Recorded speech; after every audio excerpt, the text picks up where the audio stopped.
Hi friends, అందరికీ నమస్కారం అండి. Welcome back to my family kitchen vlogs. ఇవాళ మన స్పెషల్ రెసిపీ పాలకూర పెసరపప్పు. చాలా టేస్టీగా ఉంటుంది, అలాగే సింపుల్గా అయిపోతుందండి. ఎలా చేయాలో తెలుసుకుందామా? 1 కప్పు పెసరపప్పును నీట్గా వాష్ చేసుకోవాలి. ఆ తర్వాత 1 కప్పు పెసరపప్పుకి 2 కప్స్ వాటర్ని వేసుకొని ఉడికించుకున్న తర్వాత 3 పెద్ద సైజు టమాటాలు, 10 కారం గల పచ్చిమిరపకాయలను కట్ చేసుకొని వేసుకోవాలి. ఆ తర్వాత పాలకూరను కూడా కట్ చేసుకొని వేసి ఇందులోనే కొంచెం పసుపు కూడా వేసుకొని పాలకూర అలాగే టమాటా పచ్చిమిర్చి మంచిగా కుక్ అయ్యేంత వరకు ఉడికించుకోవాలి.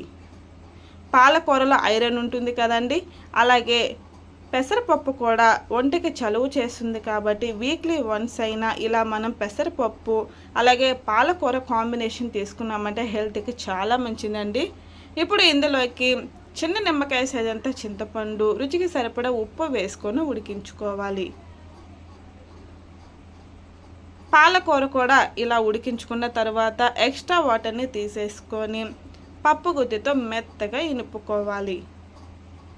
ఇలా ఇనుపుకున్న తర్వాత కడాయిలో 2 టేబుల్ స్పూన్స్ ఆయిల్ వేసుకొని హీట్ చేసుకోవాలి.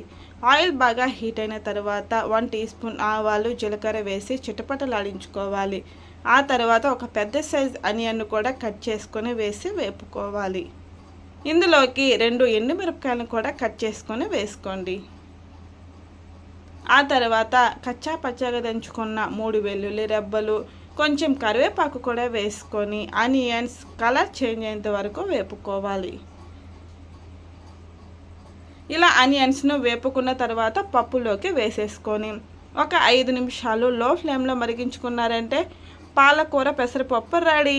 చాలా అంటే చాలా టేస్టీగా ఉంటుంది, అలాగే హెల్త్కు కూడా చాలా మంచిది కాబట్టి మీరు కూడా ట్రై చేసి ఎలా వచ్చిందో కమెంట్ చేసేయండి. అలాగే లైక్ చేయండి, షేర్ చేయండి. మరిన్ని సింపుల్ అలాగే హెల్తీ రెసిపీస్ కోసం మా ఛానల్ని సబ్స్క్రైబ్ చేసుకొని ఫాలో అవ్వండి. Thanks for watching. Bye bye.